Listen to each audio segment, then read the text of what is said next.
पाठ 10 हमारी फसलें हमारा खान पान। गतिविधि नंबर 1, नीचे कुछ फसलों के नाम दिए गए हैं। इन फसलों को सारणी में उचित स्थान पर भरिए।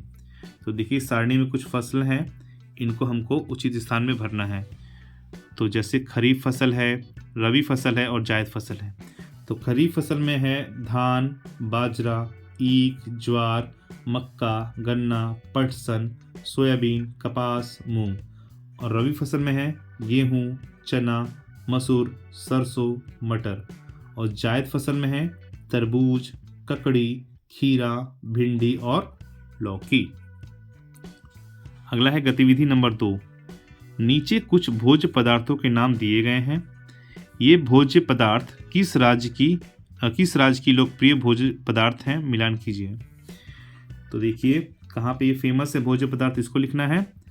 खाखरा और दाल, खाखरा और दाल जो है वो गुजरात में प्रसिद्ध है। माछ भात ये पश्चिम बंगाल का लोकप्रिय भोज्य पदार्थ है। दाल बाटी राजस्थान का लोकप्रिय भोज्य पदार्थ है। लिट्टी चोखा हमारे बिहार का लोकप्रिय भोज्य पदार्थ है। और पाव भाजी महाराष्ट्र का लोकप्रिय भोज्य पदार्थ है। गतिविधि नंबर 3, सारणी में दिए गए फसल बिहार के किन किन जिलों में मुख्यतः उगाई जाती है, लिखिए। देखिए इधर फसल का नाम है, इधर उस जिले का नाम है जहाँ पे मुख्य रूप से इसको उगाया जाता है।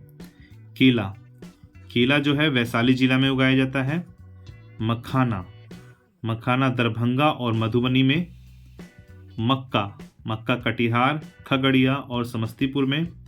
गेहूं नवादा और गया में। धान रोहतास, भागलपुर और कटिहार में। लीची मुजफ्फरपुर में। जूट दरभंगा, सहरसा और कटिहार में। इसके बाद अगला प्रश्न है गतिविधि नंबर 4, रिक्त स्थानों को भरिए। धान एक फसल है, कौन सी? धान एक खरीफ फसल है। इसके बाद है गर्मी में लगाई जाने वाली फसल को कौन सी फसल कहते हैं? तो गर्मी में जो फसल लगाई जाती है उसको जायद फसल कहते हैं। इसके बाद है इडली डोसा किसका लोकप्रिय भोजन है? तो दक्षिण भारत का लोकप्रिय भोजन है। इडली डोसा दक्षिण भारत का लोकप्रिय भोजन है। चना किस माह तक बोया जाता है? तो चना अक्टूबर से नवंबर माह तक बोया जाता है। अगला है धान की खेती के लिए सबसे उपयुक्त मानी जाती है कौन सी मिट्टी? तो दोमट मिट्टी। धान की खेती के लिए दोमट मिट्टी सबसे उपयुक्त मानी जाती है। गतिविधि नंबर 5, क्या किसी भी मौसम में कोई भी फसल उगाई जा सकती है? यदि हाँ तो कैसे?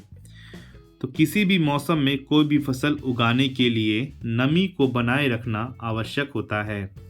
फसल के लिए उपयुक्त ठंडा गर्म का विशेष रूप से ख्याल रखकर फसल की देखभाल करेंगे एवं फसल पर उपयुक्त दवा का छिड़काव करेंगे तो इससे कोई भी फसल हम लोग आसानी से उगा सकते हैं।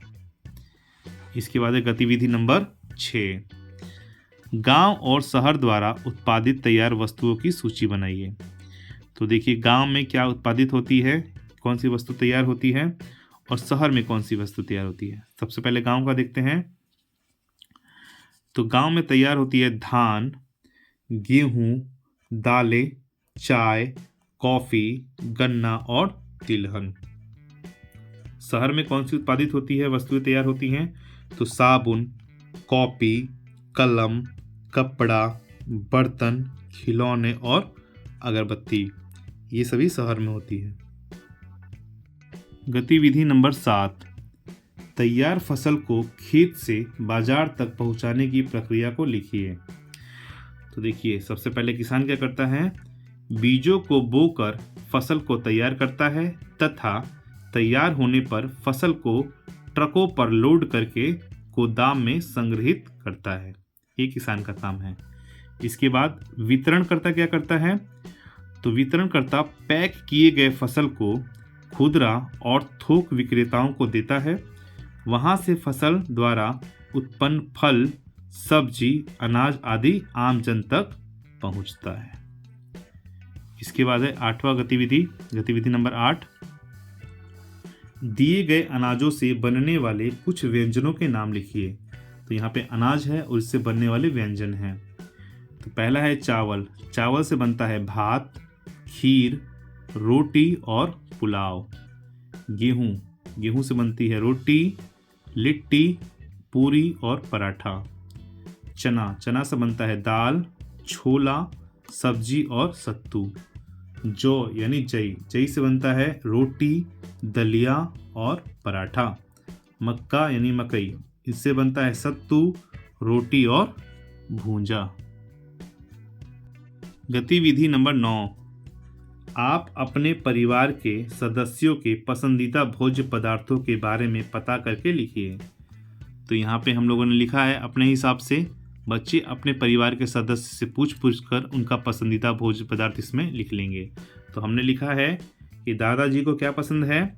चावल, दाल, सब्जी। दादी जी को क्या पसंद है? कढ़ी, चावल।